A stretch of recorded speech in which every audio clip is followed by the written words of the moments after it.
जय श्री कृष्ण। नमस्कार।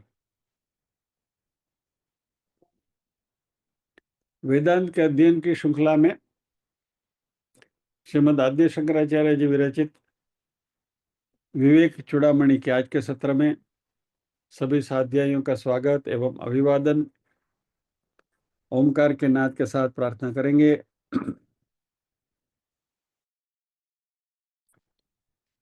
ओम।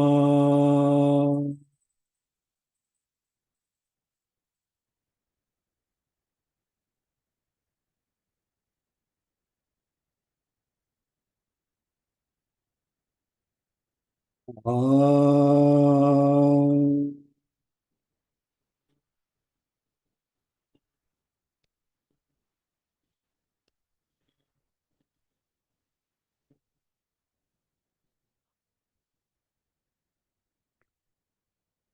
ओम।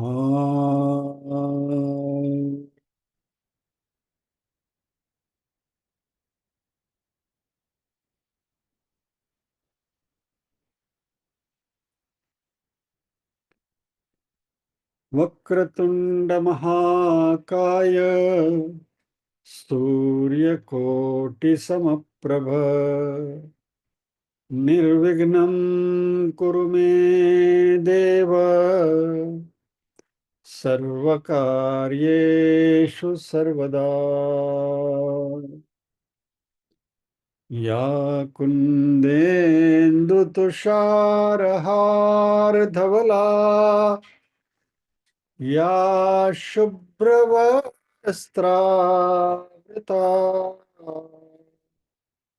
या वीणावरदण्डमण्डितकरा या श्वेतपद्मासना या ब्रह्माच्युतशङ्कर प्रभृतिभिर्देवैः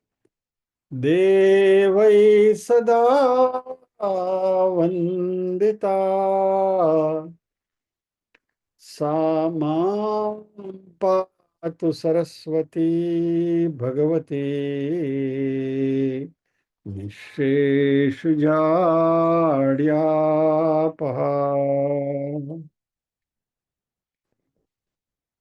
वसुदेवसुतं देवं कंसचाणूरमर्दनम् देवकी परमानन्दं कृष्णं वन्दे जगद्गुरुम्। सदाशिवसमारम्भां शङ्कराचार्यमध्यमाम् अस्मदाचार्यपर्यन्तां वन्दे गुरुपरम्परा। ॐ सहना भवतु सहनौ भुनक्तु सह वीर्यं करवावहै तेजस्विनावधीतमस्तु मा विद्विषावहै। ॐ शांति शांति शांति।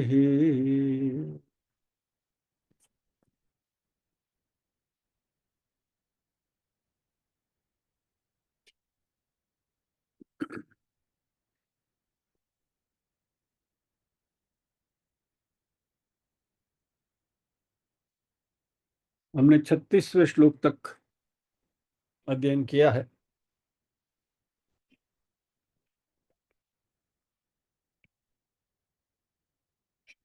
आगे के श्लोकों में शंकराचार्य जी ने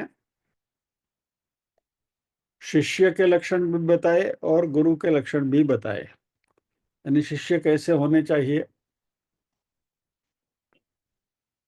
और गुरु कैसे होने चाहिए।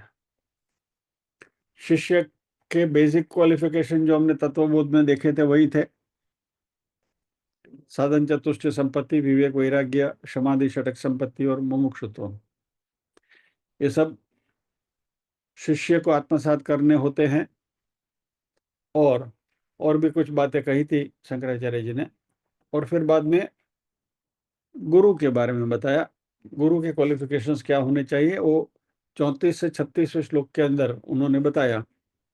श्रोत्रियो वृजिनो कामहतो यो ब्रह्मवित्तमः ब्रह्मण्य पुरतः शांतो निरिंधन इवानल अहेतुक दया सिंधुर्बंधुरानमतां सतां तम आराध्य गुरुं भक्त्या प्रह्व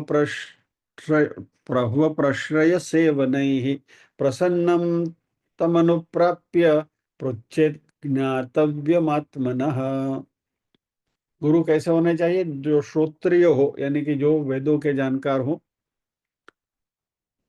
श्रोत्रिय में हमने खास करके दो बातें देखी थी, जो ज्ञानी हैं, वेदों के जानकार हैं, और जिनके पास वेदों की बात करने के लिए ऑरेटरी भी हो, यानी कि जो बोल भी सकते हो। यानी one of the two is not, होगा तो काम नहीं चलेगा, दोनों होना चाहिए, ज्ञान भी होना चाहिए और ज्ञान को प्रतिपादित करने के लिए कम्युनिकेशन स्किल भी होनी चाहिए। ये दोनों ये श्रोत्रिय में लिखा था। फिर अवृजिनो, निष्पाप हो, कामनाओं से शून्य हो, जो ब्रह्मवेत्ताओं में श्रेष्ठ हो, ब्रह्मनिष्ठ हो, ईंधन रहित अग्नि के समान शांत हो। नॉर्मली अग्नि जो है भड़बड़ भड़बड़ जलता है, यानी शांत यानी क्रोधी न हो। ईंधन रहित अग्नि के समान शांत हो, यानी પેલો આપણે ઠરેલો અગ્નિ કહીએ ને, અગ્નિ છે તો ઠરેલો, it gives you warmth but it doesn't burn you. वो हमें जलाता नहीं है, वो हमें उष्णता देता है। फिर अकारण दया सिंधु, जो हमारे ऊपर किसी भी स्वार्थ के बिना अकारण हमारे ऊपर जो करुणा करे, दया करे, ऐसे होने चाहिए गुरु। और जो उनकी शरणागति में जाते हैं प्रणत, उनके वो हितैषी होते हैं, बंधु होते हैं। और ऐसे गुरु की विनम्रता से सेवा करके, भक्ति पूर्वक उनकी आराधना करके, वह जब भी प्रसन्न होते हैं तब उनके निकट जाकर अपने ज्ञातव्य प्रश्न इस प्रकार पूछे। अभी यहाँ हमने गत सत्र में देखा था कि गुरु जो है वो भुक्तिदाता भी है और मुक्तिदाता भी है। उस जमाने की गुरु की बात है, जब गुरुकुल में जब शिष्य पढ़ते थे तभी गुरु मंत्र दृष्टा थे, मंत्र शक्ति से भी काफी संपन्न थे। इसलिए उस जमाने में गुरु भुक्तिदाता भी थे, यानी कि भौतिकता यदि आपने गुरु से मांग ली तो वो भी मिलता था, और मुक्तिदाता भी थे, मुक्ति के लिए भी ज्ञान प्रदान करते थे। और हमें मालूम है, भगवत गीता में भी हमने देखा, यहाँ तत्व अरे सॉरी विवेक चूड़ामणि भी हमने देखा है कि मुक्ति के लिए कुछ भी करो, लेकिन ज्ञान होना जरूरी है, आत्मज्ञान होना जरूरी है। तो जो सक्षम गुरु हैं वो भुक्तिदाता भी थे, मुक्तिदाता भी थे उस जमाने में। तो ऐसे गुरु के पास जाकर भौतिकता हमें नहीं मांगनी है कि मुझे ये चाहिए, मुझे वो चाहिए, मेरा घर बना दो, मुझे बीवी नहीं है तो मेरी शादी करा दो, या तो बच्चे चाहिए, या तो धन चाहिए, वगैरह वगैरह। ये सब they were capable of doing. I mean, typical example is Dasharath राजा। दशरथ राजा निसंतान थे तो उन्होंने गुरु की सेवा करी और पुत्र कामेष्टि यज्ञ किया, तो यज्ञ में से चरु उत्पन्न हुआ और उनमें से फिर उनको पुत्र प्राप्ति हुई। ये रामायण में हमने पढ़ा है। यानी गुरु उस जमाने में सक्षम भी थे भौतिक संपदा देने के लिए। और बेसिकली गुरु का कर्तव्य है शिष्य को मोक्ष की राह पर ले जाना, यानी मुक्तिदाता। तो हम यहाँ जिस गुरु की चर्चा करते हैं वह गुरु मुक्तिदाता गुरु है, क्योंकि हमें मोक्ष चाहिए। हमें अभी संसार की कोई उपलब्धि में इंटरेस्ट नहीं है। हम जहाँ है भौतिक तरीके से हम सही हैं, संपन्न है, परमात्मा की कृपा है। जितने भी लोग यहाँ बैठे हैं उनको किसी को भी कोई तकलीफ नहीं, फाइनेंशियली कोई प्रॉब्लम नहीं है, या तो कोई ऐसी कोई जानलेवा बीमारी नहीं है कि हम ग्रस्त हो। We are all fine. I mean खाते पीते બધા सुखी છીએ।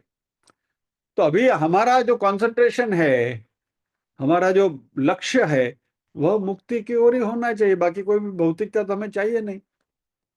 तो इसलिए हम यहाँ अध्यात्म की बात करते हैं। तो यहाँ जिस गुरु की बात हो रही है वो गुरु मुक्तिदाता है, और ऐसे मुक्तिदाता गुरु के पास जाकर शिष्य को यह कहना है। अभी 37वें श्लोक से विवेक चूड़ामणि में शंकराचार्य जी गियर चेंज करते हैं। 36वें श्लोक तक शंकराचार्य जी ने सब बैकग्राउंड बनाया, उसकी भूमिका बनाई, शिष्य के लक्षण बताए, गुरु के लक्षण बताए, बाकी सारी चीजें, बहुत सारी चीजें बताई। जंतु नाम नर जन्म दुर्लभम से शुरू करके कि भाई हमें मनुष्य देह मिला है, वही बहुत दुर्लभ है, 84 लाख योनि में से भटक कर हम आए हैं, ये इतना बहुमूल्य हमारा देह है, तो हमें उसको व्यर्थ गंवाना नहीं चाहिए, ये हमें मुक्ति के लिए ही देह दिया गया है, उसका हमें सदुपयोग करना है। ये सारी बातें हम आगे देख देख चुके हैं।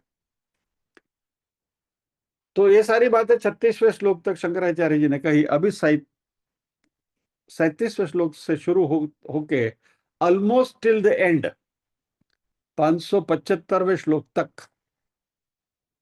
जो हम सब नहीं करने वाले हैं, जो हम आपको मालूम है, आउट ऑफ 575 और 585 जितने भी श्लोक है इसमें विवेक चूड़ामणि में, उनमें से चुने हुए 108 श्लोक हम करने वाले हैं।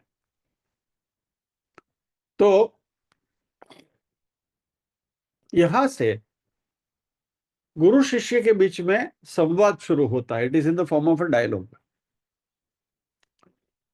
तो शंकराचार्य जी कहते हैं कि गुरु की सेवा करके, गुरु को प्रसन्न करके, उनके निकट जाकर सबसे पहले तो शिष्य को अपने आप को इस तरीके से समर्पित करना है। क्या है? स्वामिन्नस्ते नतलोक बंधो कारुण्य सिंधो पतितं भवाब्धौ मामुद्धरात्मीय कटाक्ष दृष्ट्या रुज्व्याति कारुण्य सुधाभिवृष्ट्या। श्लोक का खाली हम ट्रांसलेशन देख लेते हैं। हे शरणागत वत्सल करुणा सागर प्रभु, गुरु को शिष्य इस तरीके से वंदन करते हुए प्रार्थना करते हैं शिष्य कि आपको नमस्कार है। संसार सागर में पड़े हुए मेरा आप अपनी सरल तथा अतिशय कारुण्यमृत वर्षिणी कृपा कटाक्ष से मेरा उद्धार कीजिए। यानी शिष्य गुरु की शरणागति स्वीकार करते हैं, जिसको हम प्रपत्ति कहते हैं, गुरु की शरण में जाना।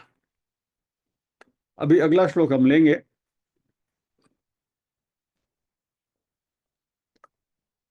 दुर्वार संसार दवाग्नि तप्तम दोधूयमानं दुरदृष्टवातैः भीतं प्रपन्नं परिपाहि मृत्यो शरण्यमन्यं यदहं न जाने।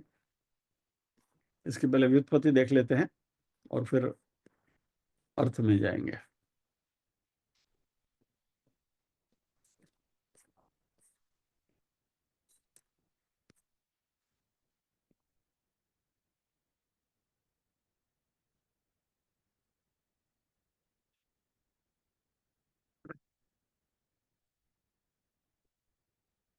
दुर्वार संसार दवाग्नि तप्तम दूधूयमानं दुरदृष्टवातैः भीतं प्रपन्नं परिपाहि मृत्यो शरण्यमन्यद्यदहं न जाने। दुर्वार संसार दवाग्नि तप्तम, जिससे छुटकारा पाना अत्यंत कठिन है, उस संसार रूप दवाग्नि से दूधूयमानम, मैं दग्ध हूं, मैं दाजेलो छू। और ये दहन क्यों है? क्योंकि दुर्भाग्य रूप प्रबल वायु से कांपता हूं। अग्नि भी है, यानी संसार का दवाग्नि है, और उसमें दुर्भाग्य रूप प्रबल वायु चल रहा है, इसलिए वो अग्नि को भड़का रहा है। कैलिफोर्निया फायर्स, बराबर। वहां भी जो अग्नि शुरू हुई थी वो पवन की वजह से तेजी से बढ़ता जा रहा है, वही दावाग्नि भी है, वही दावाग्नि ही है। राइट। वैसे यहाँ भी संसार रूपी जो वन है, उसमें ये जो अग्नि है ये हमें जला रहा है, और उसमें दुर्भाग्य रूपी पवन फूका जा रहा है। इसकी वजह से ये अग्नि ज्यादा प्रज्वलित हो रहा है और मुझे उसका उसका दहन हो रहा है। और इसलिए मुझ शरणागत को, सॉरी, भीतम प्रपन्नम परिपाही मृत्यु, परिपाही मृत्यु हो, मैं डरा हुआ हूं। प्रपन्नम यानी कि आपके शरणागत में आया हूं। परिपाही यानी कि मुझे बचाइए। मृत्यु हो यानी कि मृत्यु से। शरण्यम अन्यद अदहम न जाने, क्योंकि आपके बिना मेरा दूसरा कोई रक्षक दिखाई नहीं देता। सदगुरु के पास हम गए तो गुरु की चरण में जाकर शंकराचार्य जी कहते हैं कि ये प्रार्थना करनी है कि मैं आपकी शरण में आया हूँ, संसार के दावाग्नि से जल रहा हूँ, और आपके अलावा मुझे कोई दिख नहीं रहा है जो मेरा इसमें से उद्धार करे। ये इन शॉर्ट इसका ट्रांसलेशन है। इसको अभी जब थोड़ा समझने की कोशिश करेंगे।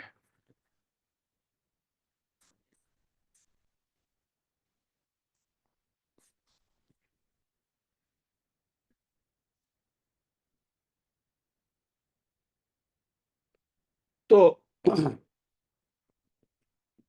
जैसे अभी अभी हमने बात करी कि हम मुमुक्षु हैं, यानी मोक्ष के अधिकारी हैं या तो मोक्ष के लिए लालायित हैं।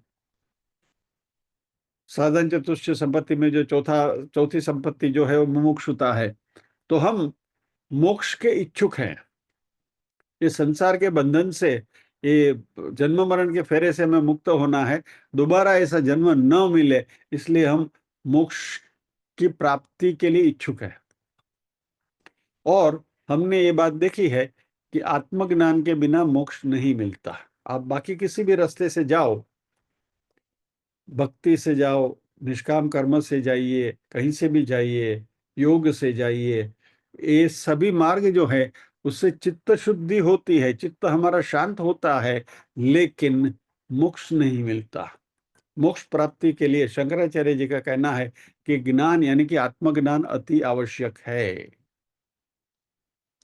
और आत्मज्ञान के लिए शास्त्रों का अध्ययन करना जरूरी है, क्योंकि आत्मज्ञान हमें शास्त्रों के अध्ययन से ही मिलता है। वो दिशा हमें शास्त्र ही बताते हैं, और उस दिशा में हमें ले जाने वाले हमारे जो राहबर हैं, और गाइड जो है, हमारा हाथ पकड़ कर जो ले जाए, वह हमारे गुरु है या तो हमारे सदगुरु है, कि जो शास्त्रों का अध्ययन करके हमें वो रास्ता बताते हैं। और इस गुरु और इस शिष्य के क्या क्वालिफिकेशन है वो हमने देख लिया। तो ये पूरी बात उन्होंने एक विहंगावलोकन के रूप में 35 श्लोक के अंदर सिमटा ली। और ये सारी स्टेज प्रिपरेशन यानी कि तैयारी थी। और अभी ये जो पूरी वेदांत का जो अध्ययन है वह गुरु शिष्य के संवाद के रूप में दिया गया है।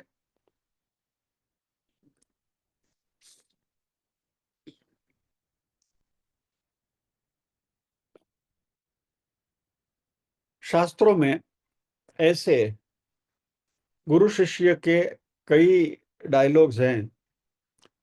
मोस्ट पॉपुलर इज कठोपनिषद, जहाँ यमराजा और नचिकेता का संवाद है। वैसे बृहदारण्यक उपनिषद में भी है, फिर प्रश्नोपनिषद में भी है। सभी उपनिषदों में कहीं ना कहीं गुरु शिष्य के बीच में संवाद है। यहाँ नाम नहीं दिया है किसी गुरु का या तो किसी शिष्य का, लेकिन संवाद के रूप में आता है। तो जो कॉन्टेक्स्ट आता है वो कॉन्टेक्स्ट देखते हुए हमें देखना है कि ये श्लोक गुरु ने कहा है या तो ये श्लोक शिष्य का प्रश्न है। So it is basically A Q and A, question answer के फॉर्म में आएगा। फिर अंत में कुछ 5-6 श्लोक ऐसे हैं कि जहाँ शंकराचार्य पूरी उसके उपसंहार समाप्ति करते हैं। but we'll see that when we come to that. अच्छा, यह संवाद के रूप में ये पूरी बात रजू करने का शंकराचार्य जी का एक उद्देश्य ये भी है कि जब भी कोई भी मुमुक्षु गुरु के पास जाते हैं तो गुरु के साथ कैसे पेश होना चाहिए, कैसे प्रश्न पूछने चाहिए, किस तरह से प्रश्न पूछने चाहिए, वगैरह वगैरह सारी बातें इसमें सम्मिलित की गई हैं।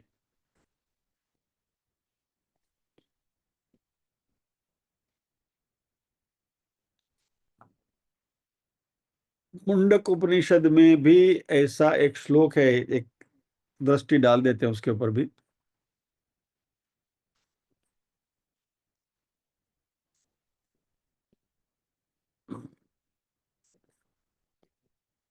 ऐसा कहीं कहीं क्रॉस रेफरेंस जब भी आएंगे तभी देखते चलेंगे हम।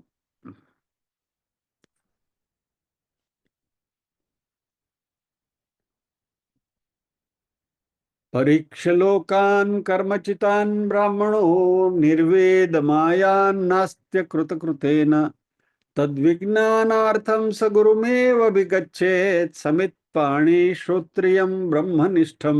ये बहुत पॉपुलर श्लोक है समित पाणि वाला। इसका अर्थ है ब्रह्म जिज्ञासु, जिसके हम कर्म संचित लोगों की परीक्षा करके संसार के फीकेपन निर्वेद का अनुभव करते हैं, क्योंकि कर्मों के करने से ही उसकी उपलब्धि नहीं हो सकती जो अकृत है, यानी अकृत यानी परमात्मा। कर्तुम अकर्तुम अन्यथा कर्तुम जो कहते हैं ना परमात्मा को, तो या तो आत्म तत्व परमात्मा तत्व जो भी आपको, वो अकृत है। तो कर्म करने से उसकी उपलब्धि नहीं हो सकती। उस पर तत्व के ज्ञान के लिए वह ब्राह्मण यानी कि वह शिष्य हाथ में समिधा धारण करके वेदविद श्रोत्रिय एवं ब्रह्मनिष्ठ गुरु के पास जाए। ये मुंडकोपनिषद की आज्ञा है। यानी ये समिधा धारण करके जाना, इसके पीछे का थोड़ा अर्थ समझ लें। उस जमाने में कोई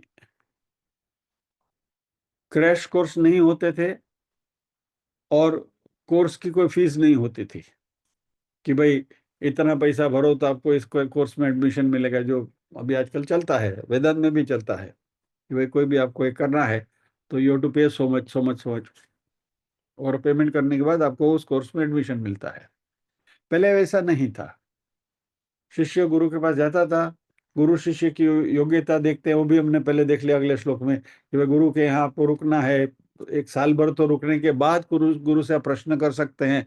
एंड ड्यूरिंग दैट पीरियड गुरु और शिष्य एक दूसरे को ऑब्जर्व करते हैं कि भाई हमारा तालमेल कैसा होता है, और वो होने के बाद ये प्रश्नोत्तरी शुरू होती है। तो गुरु के यहाँ शिष्य जाता है, आश्रम में सेवा करते हैं और गुरु की प्रसन्नता पाते पाते हैं, और ऐसे प्रसन्न हुए गुरु से प्रश्न पूछना है। ये पूरी विधि हमने देख ली पिछले श्लोक में। अभी समिध लेकर जाना है। समिध यानी क्या? हवन की सामग्री। गुरुकुल में 24/7 हवन कुंड चालू रहता है, बराबर? तो उसमें समित डालना ही पड़ता है। सो that is one of the essential consumable. उसकी तो हमेशा जरूरत होती ही है समित की। इसलिए जो भी शिष्य जाता है वो गुरु के पास समिध लेकर जाता है, जो हवन में हवन की सामग्री है। अभी देखिए इसी श्लोक मुंडकोपनिषद का हमारे मॉडर्न कॉन्टेक्स्ट में उसका कैसा अर्थघटन किया गया है। गुरु के पास खाली हाथ नहीं जाना चाहिए, कुछ न कुछ लेकर ही जाना चाहिए, बराबर? यानी कि अभी जो हमारे तथाकथित गुरुजन है उन्होंने अपनी व्यवस्था कर ली,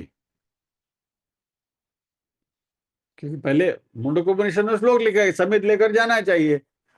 तो अभी तो यहाँ तो समिति की तो कोई गुंजाइश है ही नहीं, क्योंकि हवन कुंड तो है नहीं। तो गुरु के पास कुछ तो लेकर जाना चाहिए, खाली हाथ नहीं जाना चाहिए, ऐसी प्रथा अभी बन गई है। एनीवे,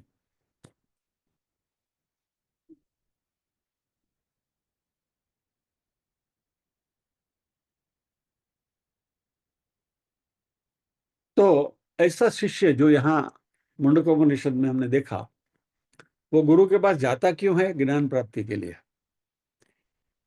क्योंकि उसको, अभी हमारे पुरुषार्थ चार, बराबर, धर्म अर्थ काम और मोक्ष, उसमें से पहले तीन पुरुषार्थ जो है, उसको पता चल गया है कि इससे संसार से मुक्ति नहीं मिलेगी।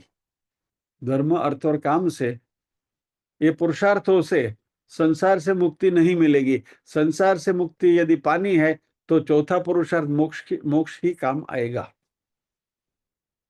अच्छा, सबसे पहला पुरुषार्थ धर्म। धर्म पुरुषार्थ आप कितना भी करो, बराबर, समझने की बात है ये। आप कितना भी धार्मिक हो जाओ, पूजा पाठ सब कुछ करो, करना चाहिए, इसकी मना नहीं है। और इट इज एसेंशियल ऑल्सो। कम से कम चित्त शुद्धि के लिए वो जरूरी है। यानी जो ये बात यहाँ सुनकर फिर कल से पूजा पाठ बंद मत कर देना जो करते हैं वो। नहीं नहीं, इसकी कोई जरूरत नहीं है, अभी क्या करे। नहीं, इट इज नेसेसरी। क्योंकि परमात्मा के सामने बैठने से हमें शांति मिलती है, हमारी चित्त शुद्धि होती है। ये मेरा स्वयं अनुभव है, इसलिए मैं बोलता हूँ। I enjoy. हमारे घर में पंचोपचार पूजा रोज होती है। और मैं फक्र के साथ कहूंगा कि हमारे तीनों घर में होती है। यानी कि हमारे घर में यहाँ और अमेरिका में जो दोनों बेटे हैं उनके घर पे भी पंचोपचार पूजा रोज होती है, डेली। ये नित्य क्रम है।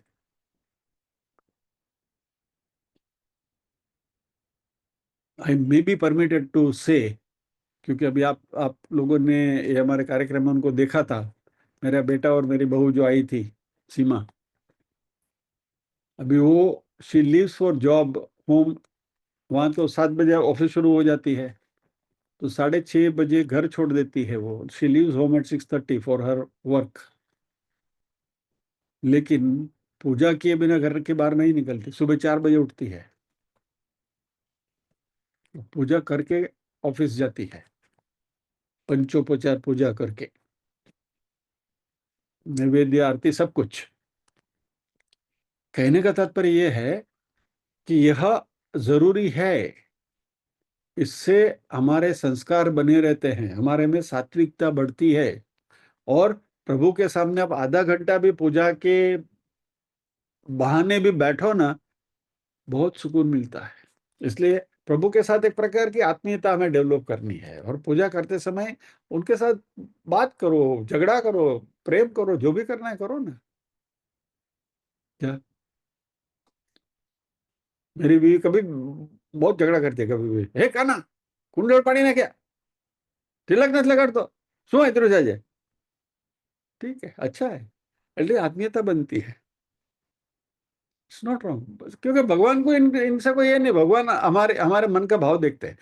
कहने का तात्पर्य यह है कि इस तरीके से भगवान के साथ आत्मीयता हम डेवलप करें। लेकिन यह भी जो पुरुषार्थ है वो धर्म पुरुषार्थ है। हम धर्म कर रहे हैं, और धर्म करने से पुण्य ही मिलता है, मोक्ष नहीं मिलता।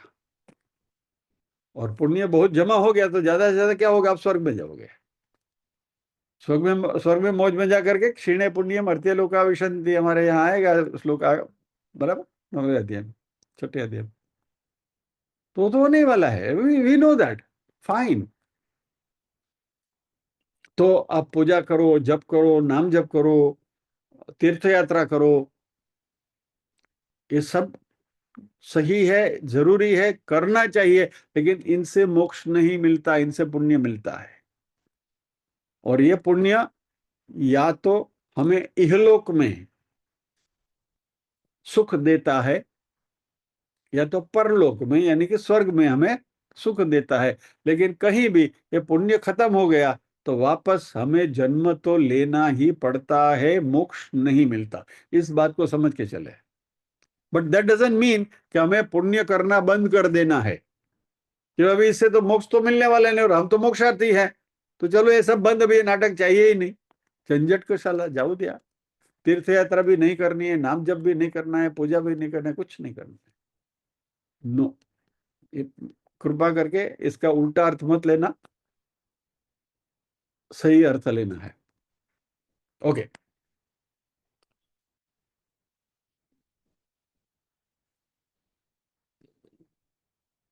इससे आप मृत्यु को टाल नहीं सकते। मैन इज मोर्टल, और हमारी जो मोर्टालिटी है उसको इससे टाला नहीं जा सकता। और हमें जीवन में ये बात हम बार बार करते हैं कि सबसे बड़ा डर है वो मृत्यु का है, मौत का है। Death is the biggest fear.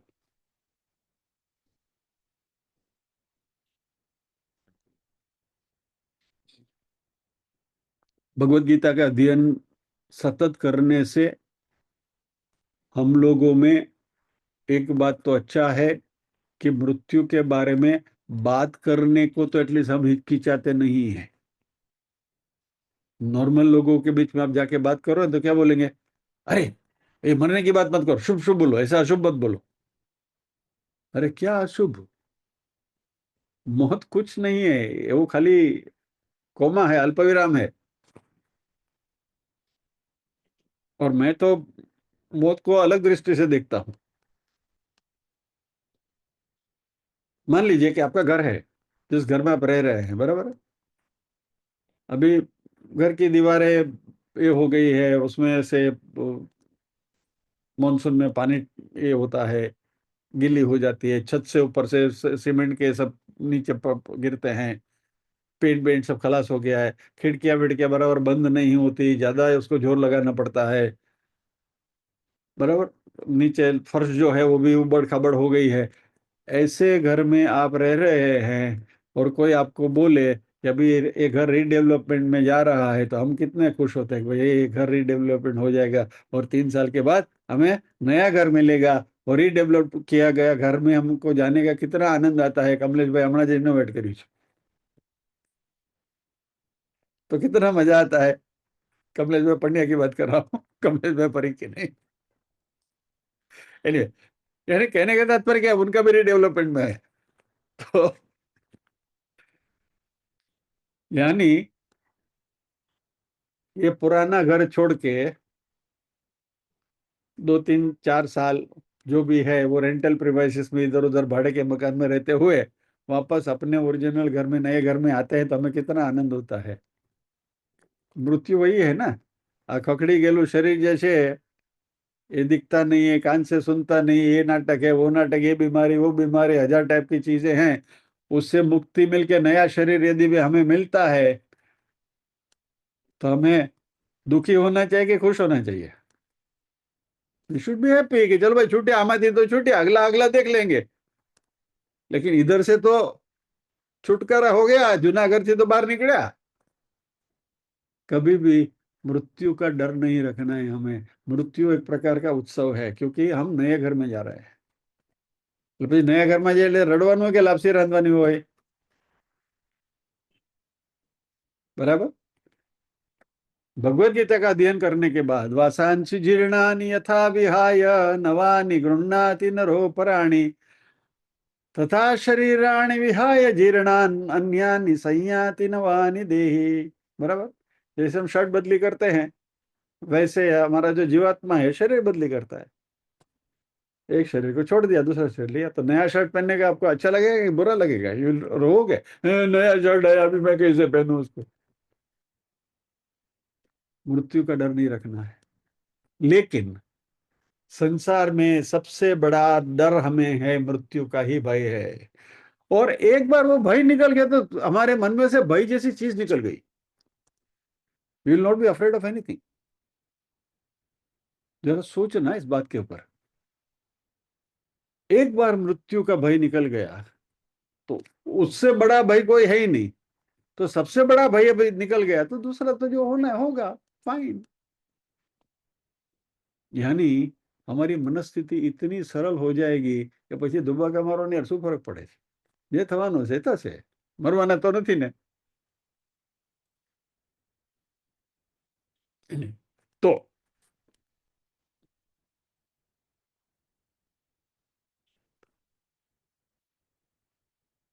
यानी धर्म पुरुषार्थ से भी पुनर्जन्म निश्चित है. हाँ, हमने यदि इस जन्म में धर्म पुरुषार्थ अच्छी तरह से किया होगा तो उसका मैं आपको फायदा भी बता देता हूँ. स्वर्ग में तो जाएंगे बात अलग है, लेकिन जब तक मोक्ष नहीं मिलेगा तब तक पुनर्जन्म तो निश्चित है.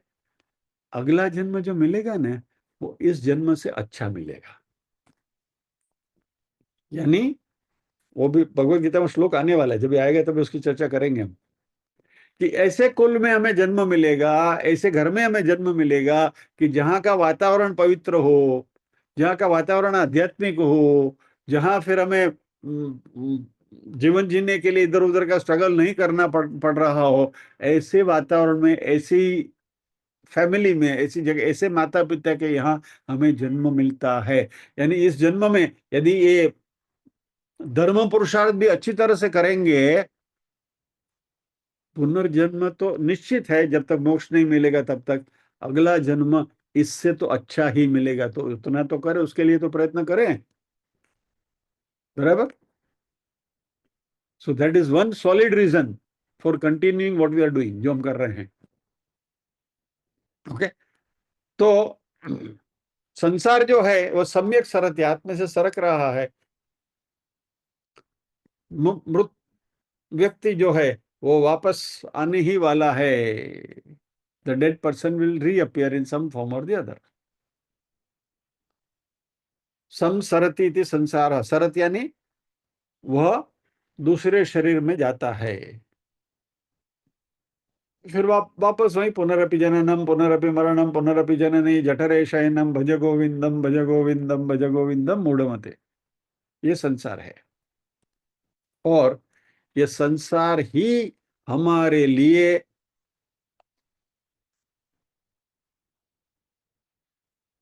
इनसिक्योरिटी, डर, फियर, एंजाइटी, वरी, ये सब संसार की वजह से होता है. हमारा मन कलुषित क्यों होता है?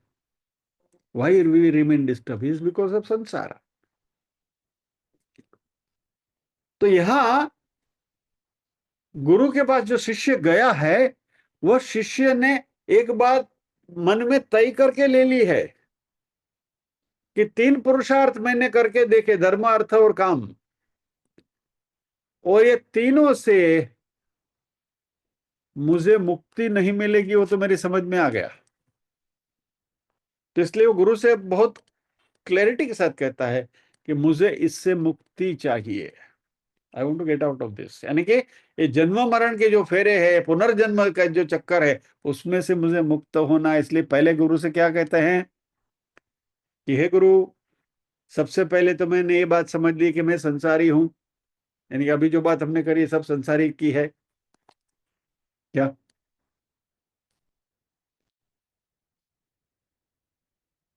और मुझे अभी पता है, बहुत स्पष्टता से मुझे पता है कि मुझे क्या चाहिए. बहुत लोगों को पता भी नहीं होता कि मोक्ष के जैसी कोई चीज है.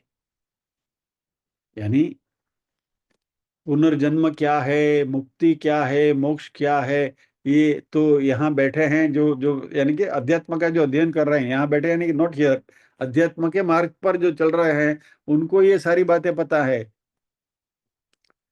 भगवत गीता में कहा है ना भगवान, मनुष्याणाम सहस्रेषु कच्चित् तदति सिद्धये तथामपि सिद्धानाम कश्चिन् माम वेत्ति तत्त्वतः.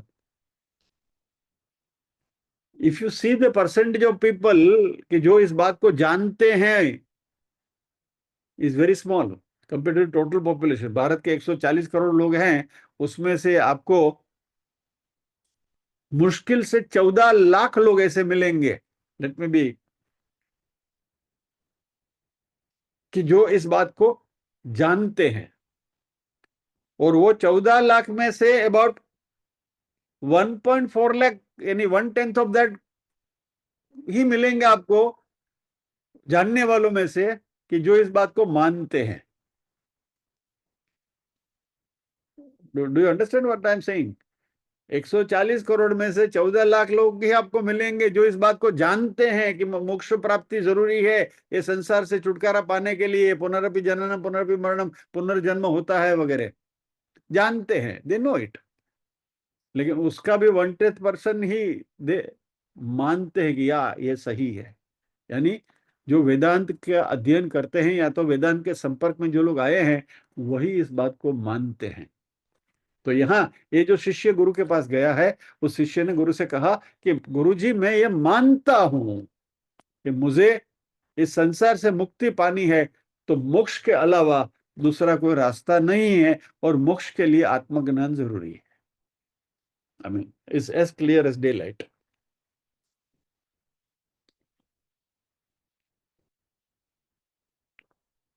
अभी धर्म यदि हमको संसार से बचा नहीं सकता, तो अर्थ और काम तो कहां से संसार से बचेंगे? अर्थ और काम तो संसार में डुबो के रखेंगे, दुबुक दुबुक,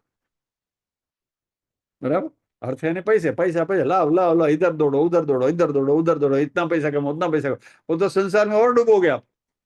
और काम यानी कामनाएं, डिजायर्स, ये चाहिए वो चाहिए, बंगला चाहिए, गाड़ी चाहिए, मोटर चाहिए, 2 बेडरूम चाहिए, 3 बेडरूम चाहिए, और वेयर हाउस चाहिए, फिर वो और एक घर चाहिए, हॉलीडे होम चाहिए, इधर घूमना है उधर घूमना है, कामना है।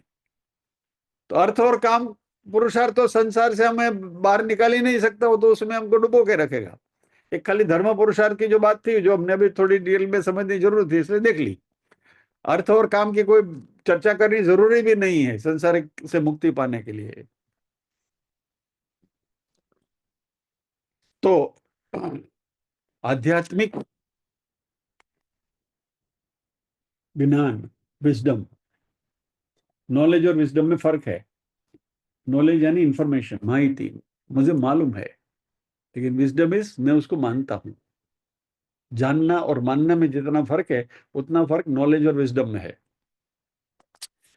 सो विजडम इज अवर कन्विक्शन, और परसेप्शन कि नहीं हम ये मानते हैं, अभी हमको मोक्ष चाहिए, जाना है हमने। शास्त्रों को पढ़कर, ग्रंथों को पढ़कर, हमने रामायण पढ़ा है, महाभारत पढ़ा है, भागवत पढ़ा है, श्रीमद् भागवत पढ़ा है, और भी ग्रंथ पढ़े हैं, उससे सभी से हमने जाना है कि मोक्ष मिल सकता है, इसमें से मुक्ति मिल सकती है। तो शिष्य गुरु से कहते हैं कि मुझे इस संसार से मुक्ति चाहिए, क्योंकि उसका जो दाह है वो मुझे जला रहा है। और ये इंटेंसिटी संसार की कैसी है? तो कहते हैं दुर्वार संसार दवाग्नि तप्तम। उसमें उसका डर कितना है, एंजाइटी कितना है, उसकी असलामती का भाव कितना, इनसिक्योरिटी कितना है। इसलिए वो शिष्य इस संसार को दावाग्नि के साथ कंपेयर करता है। दवा यानी फॉरेस्ट, जंगल, वन, अग्नि यानी अग्नि, दावाग्नि यानी फॉरेस्ट फायर, जो भी कैलिफोर्निया में चल रहा है, बराबर। तो संसार को इस फॉरेस्ट फायर के साथ, इस दावाग्नि के साथ उसकी तुलना की गई है, कंपेयर किया गया है, क्योंकि ये बहुत तेजी से फैलता है। और खास करके हमारे जो शास्त्रज्ञ इसके ऊपर अध्ययन करके हमें बता रहे हैं, वो कहते हैं कि यह अग्नि हमें ज्यादा तब सताती है जब हम अकेले होते हैं। When you are alone, it disturbs you more. I am worried about my insecurity, मैं मेरी असलामती के लिए हमेशा चिंतित रहता हूं।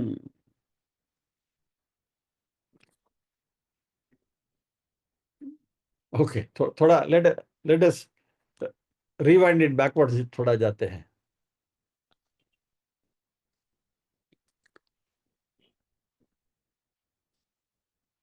पुरुष या तो महिला जब भी अपने आप को थोड़ा इनसिक्योर महसूस करते हैं, असलामत महसूस करते हैं, अकेले होते हैं, तभी तो सबसे इजीएस्ट सॉल्यूशन हमारे संसारी के लिए क्या है? पौर्णावी दो, शादी कर दो उसकी। लड़का युवा हो गया, લગ્ન કરી દો ને ઠેકાણે પડી જશે, બહુ આવશે ને એટલે બધું બધું ઘીના ઠામમાં ઘી પડી રહેશે।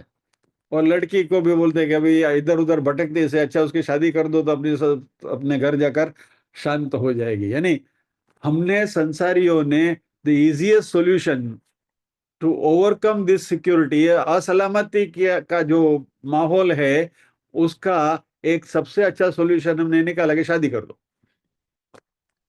Get them married. अभी पहले अकेले की असलामती थी, अभी दोनों की असलामती है। बोथ टुगेदर मिल दे फील इनसिक्योर। સાલા આપણું શું થશે હવે, પેલા મારું શું થશે તો હવે આપણું શું થશે, डबल इनसिक्योरिटी। फिर बच्चे आते हैं तो बच्चों की सलामती के बारे में हम सोचते हैं, बेटे के लिए घर के इंतजाम कर दो, बेटी के लिए इतना इंतजाम कर दो, इसके लिए इतनी एफडी रख के जाओ, इसके लिए उतना म्यूचुअल फंड रख के जाओ, हमारे पीछे उसको कोई तकलीफ नहीं होनी चाहिए। अरे भाई है ना, भाग्य लेने आए बच्चे ना कर बने प्रमाण, हम काहे को उसकी भी कर, लेकिन नहीं हमें चाहिए। तो बच्चों की सलामती की चिंता हम करने लगते हैं। ये संसार है मित्रों, हम सब इस दौर से गुजर चुके हैं, गुजर रहे हैं। फिर भी इसकी चर्चा इसलिए जरूरी है कि इतनी क्लैरिटी के साथ ये चीज हमारे सामने नहीं आती है।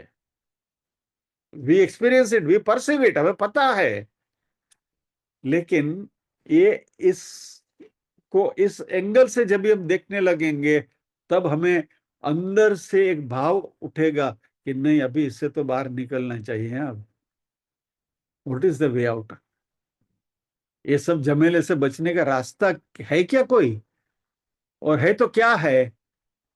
बोला है एक ही है, मुक्ति का, मोक्ष का। और वो कैसे मिले? ज्ञान प्राप्ति से। ज्ञान क्या से मिलेगा? गुरु से मिलेगा। इसलिए मैं गुरु के पास गया।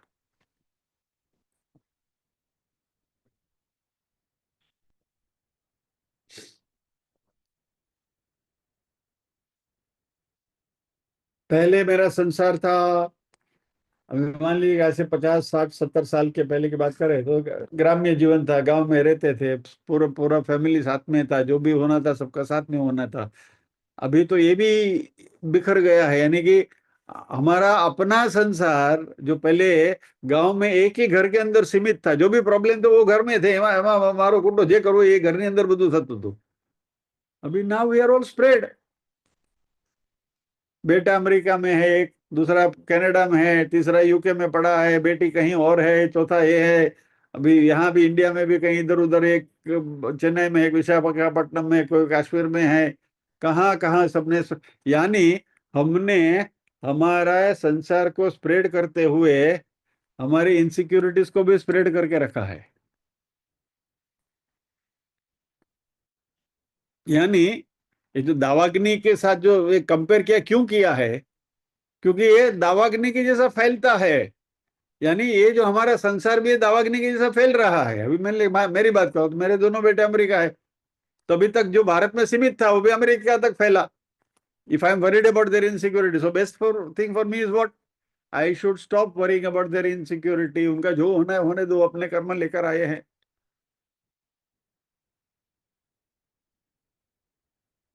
ये सोचने लायक चीजें हैं ये सब। हमें परेशानी इन सब चीजों से है, और इसलिए यहाँ कहते हैं कि ये संसार दावाग्नि के जैसा है जो फैलता जा रहा है, दिन ब दिन फैलता जा रहा है। एंड अहम तप्तम, I am scorched by that fire, मुझे वो अग्नि जला रही है।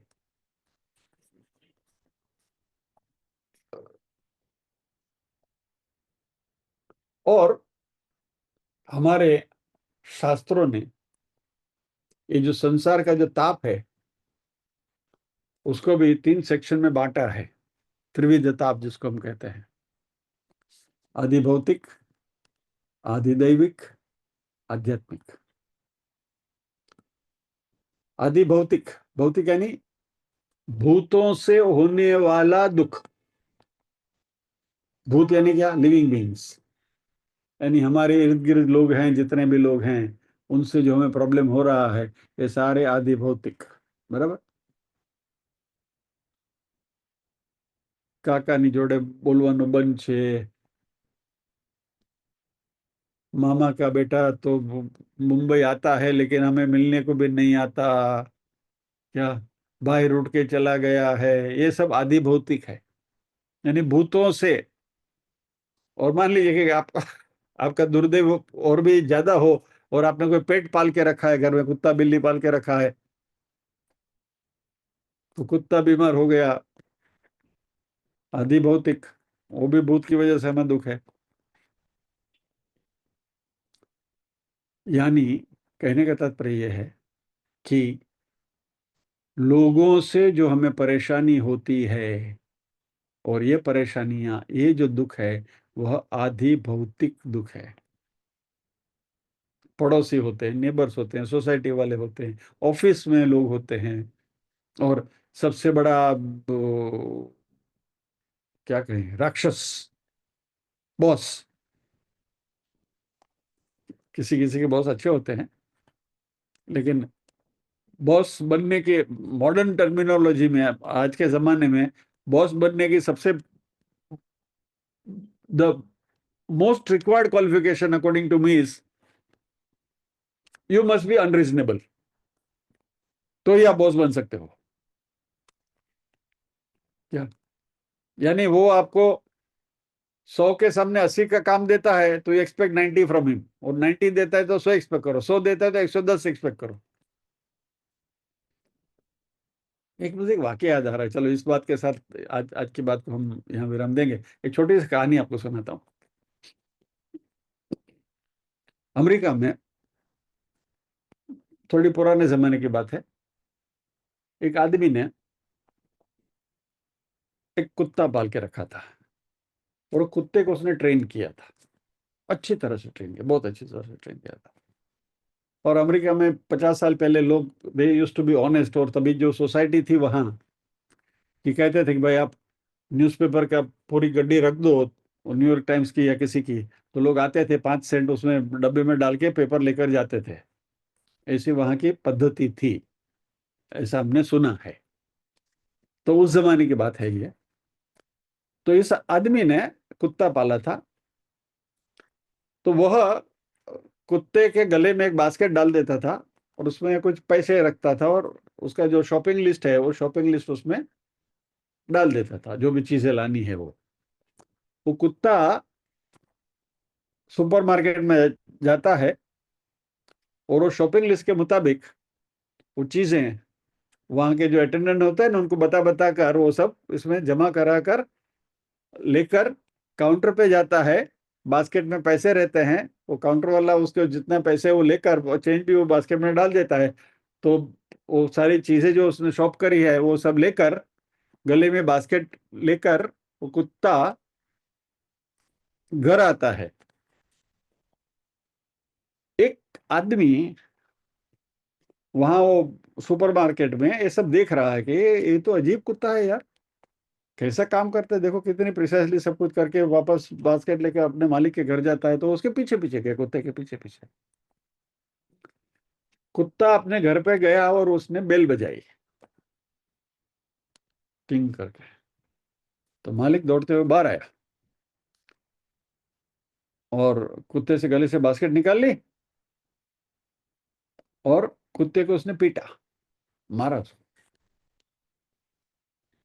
तो जो पीछे पीछे जो आदमी आया था, बोलता कैसा आदमी है तू, तुम्हारा कुत्ता इतना सारा काम करता है, सुपरमार्केट में जाकर तुम्हारी जरूरी चीजें सब लेकर आता है, पैसे वैसे से वापस लेकर आया, उसको थपथपाने के बाद तूने मारा क्यों उसको?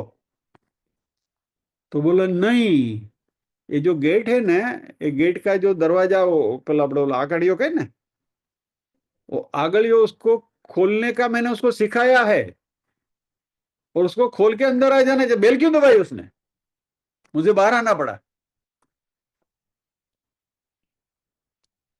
तो ये कुत्ते के नसीब में आदि भौतिक दुख है ये, और बॉस ऐसा होना चाहिए। एनीवे, तो हमारे त्रिविध ताप में आदि भौतिक, आदि दैविक और आध्यात्मिक। आज आदि भौतिक के बाद से हम यहाँ रुकते हैं।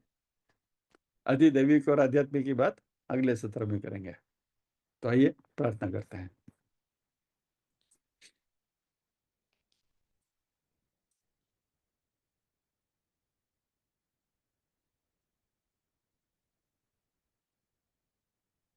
ओम असतो मा सद्गमय, तमसो मा ज्योतिर्गमय, मृत्योर्मा अमृतंगमय।